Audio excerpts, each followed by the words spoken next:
வணக்கம். வசியின் வாசிப்புகளில் கம்பராமாயணம் யுத்தகாண்டம் பகுதியில் வருணனை வழிவேண்டு படலத்தின் தொடர்ச்சி. உலகங்கள் யாவையும் படைத்து பின் அவைகளை தன்னிடத்திலே சேர்த்துக் கொள்பவனான திருமாலின் அம்சமானவரான ஸ்ரீராமரை அந்த வருணன் உணர்ந்து கொள்ளவில்லை. பெருமானின் கடுங்கோபத்தைக் கண்டும் வர எண்ணம் கொள்ளாமல் தாமதித்த வருணனை விட அவரிடம் மாறுபாடு கொண்டவர் அரக்கராவாரோ? நீர் என்னும் பூதத்தை தவிர மற்ற பூதங்கள் ஆகிய நிலம், தீ, காற்று, வானம் என்பவை தானே தன்னந்தனியே எண்ணமிட்டு தனக்குள்ளே உலகங்கள் யாவையும் படைத்த பரம்பொருள் கோபம் கொண்டு விட்டான். இந்த வருணனுடைய நடத்தையால் நமக்கு கேடு வருமே, இனி நாம் எப்படி பிழைக்கப் போகின்றோம் என்று சொல்லி நீருக்கு தெய்வமான வருணனை திட்டத் தொடங்கின. அப்போது நெருப்பும் புகையும் மேன்மேலும் எழுவதால் தன் கண்களால் எதையும் பார்க்க முடியாதவனாய் வருணன் நீர்மல்கும் கண்களுடனும் அன்பால் உருகுகின்ற நெஞ்சத்துடனும் அச்சத்துடன் தொழுகின்ற கையுமாக துதிக்கின்ற சொல்லுமாக ராமபிரான் எதிரே வந்து தோன்றினான். ஐயனே, எம்பெருமானே, பரந்திராமா, நெடுங்கடலின் கோடியில் நான் நின்று கொண்டிருந்தேன்.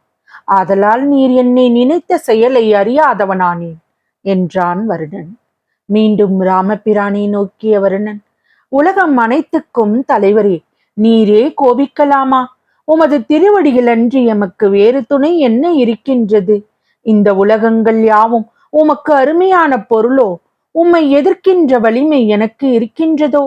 வேதங்கள் கூறுகின்ற பரம்பொருளே, ஆழியும் நீரே, அனலும் நீரே, மற்ற பூதங்களும் நீரே, ஊழியும் நீரே, உலகங்கள் யாவும் நீரே, அவற்றில் வாழ்கின்ற உயிர்களும் நீரே. எப்பொழுதும் வாழ்கின்றவரே, உம்மை அடியேன் மறப்பேனோ? நெருப்பு என்னை சூழ்ந்து கொள்ள நான் வருந்தினேன்.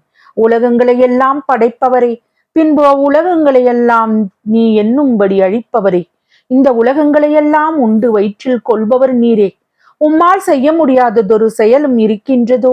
பிரம்மாஸ்திரத்தால் உலகங்கள் யாவும் தீந்து போகும்படி அழிந்து நின்றீர்.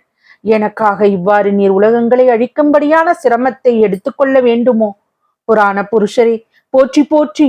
ஒருவரும் அறியாதபடி உலகங்கள் யாவையும் மறைத்து வைக்கின்ற கருணை வடிவே, வேதங்களினால் சொல்லப்படுகின்ற பழிக்க முடியாத மூலப்பொருட்கள் அனைத்துக்கும் மூலமான வள்ளலே, காப்பாய் என்று வேண்டிய கஜேந்திரனுக்கு அருள் செய்ய கருட வாகனத்தில் விரைந்தவரே போற்றி போற்றி. எனக்கு அன்னையும் நீரே, அத்தனும் நீரே, மற்றும் எனக்கு வேண்டிய எல்லா பொருட்களும் நீரே, முடிவும் நீரே, முதலும் நீரே, மோட்சமும் நீரே, நரகமும் நீரே. என்னை நீர் இகழ்ந்தீர் என்று சொல்லுவது எப்படி பொருந்தும்? இறைவனாகிய உம்மை நீரே உணரமாட்டீர். அப்படி இருக்க நாய் போன்ற கடைப்பட்டவனான நான் எப்படி உம்மை நன்கு உணர்ந்து கொள்ளுவேன்? சிறியோர் செயலை பெரியோர் பொறுத்தலே கடன். நீரே எனக்கு சரண், எனது குற்றத்தை பொறுத்து காத்தருள்வீர் என்று சொல்லி அவருடைய திருவடி தாமரைகளை வணங்கி எழுந்தான். அபயம் வேண்டிய வருணனது வார்த்தைகளால் ராமபிரான் தனது சினம் தணிந்தார். பின்பு வருணனை பார்த்து, நாம் சினம் தணிந்தோம், அஞ்சாதே, உனக்கு அபயம் அருளினோம். நாம் உன்னை வணங்கி இறங்கியும் நீ வராமல் இருந்த காரணம் என்ன? இதை எல்லோரும் அறியும்படி எமக்கு சொல்க என்று கேட்டார். உடனே வருணன், எம்பெருமானே, உலக நாயகியை ராவணன் தூக்கிச் சென்றதை உமது வாய்மொழியால் தான் அறிந்தேன்.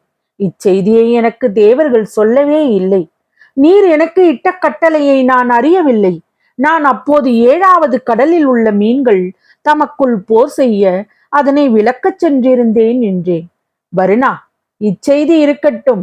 இனி எமது அம்புக்கு இலக்காமல் நீ காட்டும் வழி என்ன என்று சட்டென்று அவனை கேட்டார் ராமர். நல்லது, நானும் உலகமும் துன்பம் தீந்தோம். உமக்கு நான் வழிகாட்டுகின்றேன். மருகாந்தரம் தீவில் 100 கோடி கொடிய அவுணர்கள் வசிக்கின்றார்கள். அவர்கள் தின்பதால் உலகத்தில் உள்ள பிராணி வர்க்கம் ஒழிந்தன. எனக்கும் அவர்கள் தீங்கு புரிகின்றார்கள். அவர்கள் அழியும்படியாக உமது கொடிய அம்பை அவர்கள் மேல் செலுத்தியருள வேண்டும் என்று பணிவுடன் வேண்டினான் வருணன். அந்த கணத்தில் ராமபிரான் அந்த அவுணர்கள் மேல் அம்பு தொடுத்தார். தொடுத்த அம்பு விரைந்து சென்று மருகாந்திரம் தீவில் வசித்து வந்த அவுணர்களையெல்லாம் கொன்றுவிட்டு திரும்பி வந்து ராமபிரானின் அம்புரா துணியை அடைந்தது. அவுணரை அழித்த ராமபிரான், வருணனே, நீ எம்மிடம் அபயம் கேட்டு வந்ததால் நாம் உன்மேல் கொண்டிருந்த சீற்றம் தணிந்தோம். உன் பொருட்டு மருகாந்தரத்து அவுணர்களையும் கொன்றழித்தோம். கடல் ஒன்று இருப்பதால் பகைவர் நம்மை ஒன்றும் செய்ய முடியாது என்று ராவணாதியர் மகிழ்ச்சி கூத்தாடுகின்றார்கள். அவர்களின் அந்த செயல் அழியும்படி நாம் சேனையுடன் இலங்கைக்கு செல்ல வழி தருக என்று மீண்டும் வருணனிடம் கேட்டார். ஐயனே, உமது எண்ணப்படி வழி சொல்லுகின்றேன். 7 உலகங்களின் பரப்பும் அளவிட முடியாது. அப்படியே என்னுடைய ஆழமும் அகலமும் எனக்கும் அளவிட முடியாது. நான் நீர்வற்றி நீங்குவதானால் எல்லையற்ற நெடுங்காலம் பிடிக்கும். அவ்வளவு காலம் தாமதிப்பதால் உமது சேனையும் மனம் சோர்ந்துவிடும். மேலும் நான் நீர்வற்றி போவதால் என்னிடத்தில் வாழ்கின்ற கணக்கற்ற பிராணிகளும் அழிந்து போகும். என் மீது வைத்த ஒன்றையும் சென்றிடாதபடி எல்லையில்லாத காலம் லேசாக ஏந்தி நிற்பேன். எனவே என் தலைமீது சேது ஒன்றை கட்டி அதன் மேல் ஏறி இலங்கையை நீரும் உமது பெருஞ்சேனையும் அடைவீர் என்று சொன்னான். துணைவர்களே, வருணன் சொல்வதும் சரியே. அவன் நீர்வற்றி போனால் அவனுடைய பெருமை அழிந்து போகும். அதனால் 4 பூதங்களும் மற்றவைகளும் அவனை எளிமைப்படுத்தும். எனவே அவன் விருப்பப்படியே அவன் தலை மீது சேதுவை கட்டுங்கள் என்று தமது துணைவர்களுக்கு கட்டளையிட்டு ராமபிரான் தமது இருப்பிடத்திற்கு சென்றார். ஸ்ரீ ராமபிரானை வணங்கிவிட்டு வருண பகவானும் தனது இருப்பிடம் நோக்கி சென்றான். தொடரும். வசியின் வாசிப்புகளை சப்ஸ்கிரைப் பண்ணுங்க, லைக் பண்ணுங்க, ஷேர் பண்ணுங்க. உங்க கருத்துக்களை எல்லாம் கண்டிப்பா கமெண்ட்ல பதிவு பண்ணுங்க நண்பர்களே. நன்றி.